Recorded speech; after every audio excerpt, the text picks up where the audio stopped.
दुनिया भर की टॉप ऑर्गेनाइजेशन, एजेंसीज और इकोनॉमिस्ट का मानना है कि 2030 तक भारत एक इकोनॉमिक सुपर पावर देश बन सकता है। उन्हें लगता है कि फ्यूचर में तीन देशों का बहुत महत्व होगा, अमेरिका, चाइना और भारत। अमेरिका, जो इस समय इकलौता सुपर पावर देश है, उसको टक्कर देने के लिए चाइना सालों से बहुत तगड़ी मेहनत कर रहा है। पर पिछले कुछ सालों में जिस तरह जियोपॉलिटिक्स में उतार चढ़ाव देखने को मिला है, उससे भारत की इंपॉर्टेंस ग्लोबली बहुत बढ़ गई है। तो नमस्कार दोस्तों, स्वागत करते हैं आपका चार्जिंग पॉइंट हिंदी में। दोस्तों, आज के इस वीडियो में हम जानेंगे कि 2030 तक भारत कैसा होगा, कितना डेवलप होगा। तो जुड़े रहिए आप इस वीडियो के साथ। इकोनॉमी की बात करें तो 2030 तक Bharat world third largest economy बन जाएगा। 2030 तक भारत की नॉमिनल जीडीपी कम से कम 8 से 9 ट्रिलियन डॉलर्स के बीच होगी और इसके लिए भारत को हर साल 6 से 8% के बीच ग्रो करना होगा।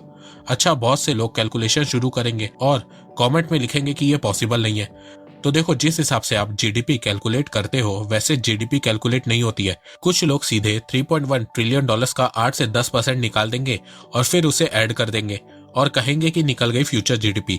तो देखो, ऐसा नहीं होता है। एक होती है नॉमिनल ग्रोथ रेट और एक होती है रियल ग्रोथ रेट, और मैं यहाँ पे रियल जीडीपी ग्रोथ रेट की बात कर रहा हूँ। रियल जीडीपी ग्रोथ रेट में इन्फ्लेशन को ऐड करोगे तो नॉमिनल जीडीपी ग्रोथ रेट निकलती है। हमें हमेशा रियल जीडीपी ग्रोथ रेट का फिगर बताया जाता है।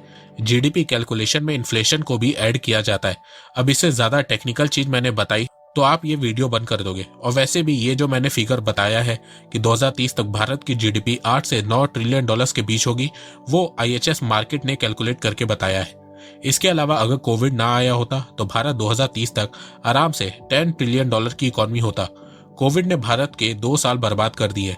2020 तक भारत की जीडीपी 3 ट्रिलियन डॉलर्स की हो गई थी, पर फिर कोविड आ गया और 2020-21 में भारत की जीडीपी 3 ट्रिलियन डॉलर से कम होकर 2.7 ट्रिलियन डॉलर हो गई थी। फिर 2021 में जीडीपी की रिकवरी में एक साल वेस्ट हो गया और इस समय भारत की जीडीपी फिर से 3.1 ट्रिलियन डॉलर्स है। अगर कोविड ना आया होता तो भारत इस समय 3.7 ट्रिलियन डॉलर्स के आसपास होता। खैर कोई नहीं, जो हो गया सो हो गया। फ्यूचर की बात करें तो भारत का फ्यूचर बहुत ब्राइट है। 2030 तक भारत की जीडीपी में सबसे ज्यादा contribution auto sector, electronics, chemicals, banking and insurance और आईटी सेक्टर का होगा।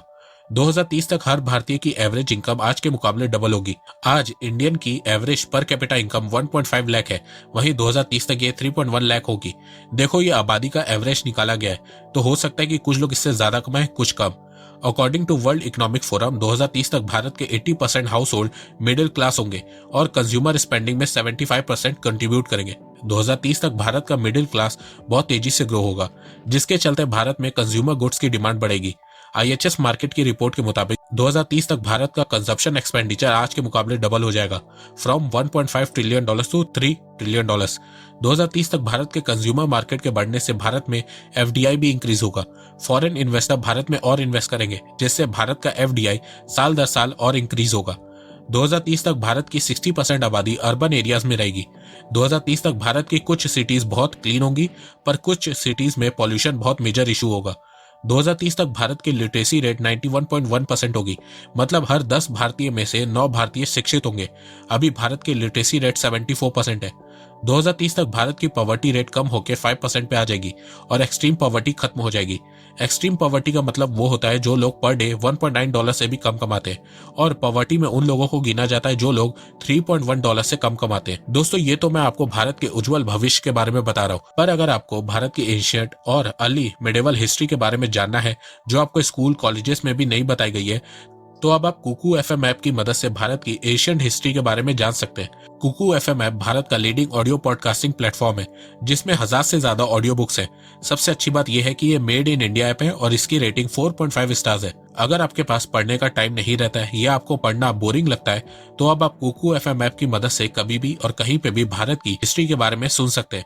इसके अलावा कुकू एफएम ऐप में आपको हजारों varieties of knowledgeable audio books भी मिलेंगी, फिजिकल बुक से 100 टाइम कम प्राइस में। कुकू एफएम ऐप का ईयरली सब्सक्रिप्शन 399 रुपए का है। अगर आप मेरे थ्रू इस ऐप में रजिस्टर करेंगे और कूपन कोड CPH50 का यूज करेंगे तो फर्स्ट 250 यूजर्स को 50% का डिस्काउंट मिलेगा। मतलब आपको साल भर के लिए 399 रुपए के बजाय सिर्फ 199 रुपए देने होंगे, जो 1 रुपए पर डे से भी कम है। तो इंतजार किस बात का है? लिंक डिस्क्रिप्शन में दी गई है। कुकू एफएम ऐप को डाउनलोड करिए और अपनी नॉलेज को बढ़ाइए।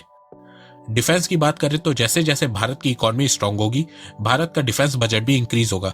साथ में Bharat make in India initiative के चलते बहुत से वेपन अब खुद भी बना रहा है। इससे भारत की डिपेंडेंसी दूसरे देशों से कम होगी और फ्यूचर में भारत की मिलिट्री मॉडर्नाइजेशन बढ़ेगी। इसके अलावा भारत अब मिलिट्री वेपन को एक्सपोर्ट भी कर रहा है। 2022 की शुरुआत होते ही भारत ने फिलीपींस के साथ 2800 करोड़ रुपए की ब्रह्मोस मिसाइल की डील की है।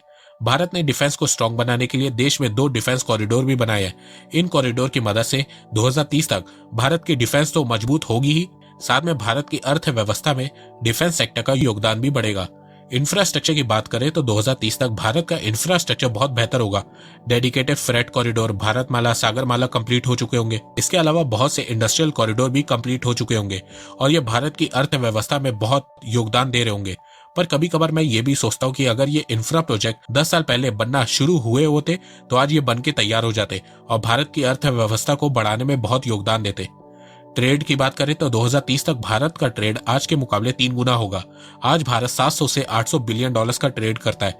2030 तक भारत 3 गुना ट्रेड करेगा। इसके अलावा 2030 तक भारत का एक्सपोर्ट भी बहुत तेजी से इंक्रीज होगा और यह देखने को भी मिल रहा है। 2021-22 के फाइनेंशियल ईयर के 9 महीनों में भारत ने 300 बिलियन डॉलर्स का मर्चेंडाइज एक्सपोर्ट किया है। इसमें सर्विस सेक्टर को इंक्लूड नहीं किया गया, सिर्फ टेंजिबल प्रोडक्ट मतलब जिन प्रोडक्ट को हम छू सकते हैं उसके बारे में बताया गया है। भारत ने 2021-22 के फाइनेंशियल ईयर में 400 बिलियन डॉलर्स का मर्चेंडाइज एक्सपोर्ट का टारगेट सेट किया है। 2023 से हर साल भारत ने 500 बिलियन डॉलर्स का मर्चेंडाइज एक्सपोर्ट का टारगेट सेट किया है और 2027 से हर साल भारत ने 1 ट्रिलियन डॉलर्स का मर्चेंडाइज एक्सपोर्ट का टारगेट सेट किया है। 2030 तक भारत में स्मार्टफोन यूजर 100 करोड़ से ज्यादा होंगे। 2030 तक 110 करोड़ इंडियन इंटरनेट से जुड़ जाएंगे और इससे भारत में कैशलेस इकोनॉमी बूस्ट होगी। ACI वर्ल्ड वाइड ने अपनी रिपोर्ट में बताया है कि 2025 तक भारत में कैश, चेक और अदर पेपर बेस्ड पेमेंट का शेयर गिर के 28.3% पे आ जाएगा और ऑनलाइन ट्रांजैक्शन का शेयर 71.7% हो जाएगा। 2030 तक भारत में 90% पेमेंट कैशलेस होगी। कैशलेस ट्रांजैक्शन बढ़ने से करप्शन में कमी आएगी। इसके साथ साथ भारत का ई-कॉमर्स मार्केट भी बहुत तेजी से बढ़ेगा। 2014 में भारत का ई-कॉमर्स इंडस्ट्री की मार्केट साइज सिर्फ 14 बिलियन डॉलर्स की थी, वहीं 2021 में यह बढ़कर 81 बिलियन डॉलर्स की हो गई है। 2027 तक भारत के ई-कॉमर्स इंडस्ट्री की मार्केट साइज 200 बिलियन डॉलर्स को क्रॉस कर जाएगी। इसके अलावा 2030 तक भारत का ऑनलाइन शॉपर बेस दुनिया का दूसरा सबसे बड़ा शॉपर बेस होगा। इसके अलावा फ्यूचर में जब भारत में 5G इंट्रोड्यूस होगा तो उससे डिजिटल इंडिया को और बूस्ट मिलेगा। भारत का IT sector, financial sector, e-commerce, online education, gaming industry, tourism sector सब बढ़ेगा, जिससे बहुत सी जॉब्स भी जनरेट होंगी और यकीन मानिए फ्यूचर में आपको ऐसी ऐसी सर्विसेज मिलेंगी जिनके बारे में हम अभी सोच भी नहीं सकते। तो आने वाले समय में भारत का IT का डोमेस्टिक मार्केट भी बहुत तेजी से बढ़ने वाला है। 2025 तक भारत के IT का domestic market size 100 billion dollars को हो जाएगा, जो अभी इस समय 45 बिलियन डॉलर्स है। डोमेस्टिक के साथ साथ भारत का IT का ग्लोबल मार्केट भी बढ़ेगा। 2025 तक भारत के IT इंडस्ट्री की ओवरऑल मार्केट साइज डोमेस्टिक और एक्सपोर्ट को मिला के 350 बिलियन डॉलर्स की होगी और 2030 तक भारत के IT इंडस्ट्री की overall market size 1 trillion dollars की होगी। इसके साथ साथ भारत में बहुत ज्यादा स्टार्टअप भी ओपन होंगे। इस समय पूरी दुनिया में स्टार्टअप के मामले में भारत अमेरिका और चीन के बाद दुनिया में तीसरे नंबर पर है और एक अनुमान लगाया गया है कि 2025 तक भारत में 150 यूनिकॉर्न स्टार्टअप होंगे जिनकी वैल्यूएशन 1 ट्रिलियन डॉलर से ज्यादा होगी और ये स्टार्टअप 3.25 मिलियन जॉब्स मतलब कि 32 से 33 लाख जॉब्स क्रिएट करेंगे। यूनिकॉर्न उन स्टार्टअप को बोला जाता है जिनकी वैल्यू 1 बिलियन डॉलर से ज्यादा होती है। 2030 तक हर 10 में से एक इंडियन इनकम टैक्स पेई होगा। इस समय हर 20 इंडियन में से सिर्फ एक ही इंडियन इनकम टैक्स पेई है।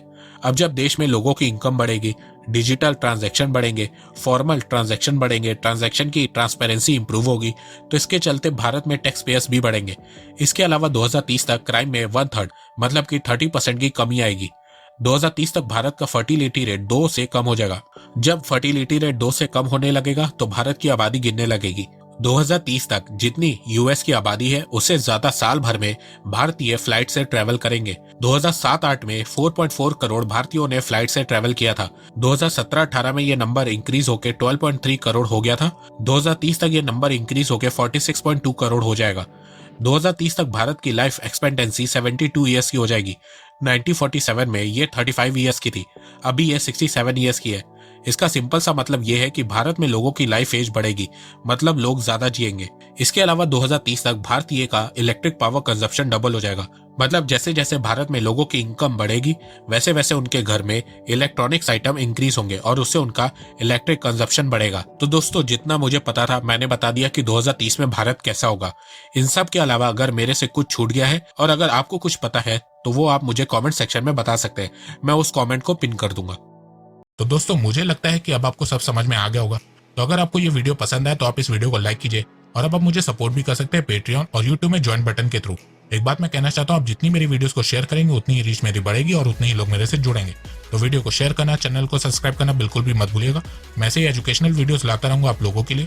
तो अभी तक के लिए बस इतना ही। धन्यवाद। जय हिंद, जय भारत।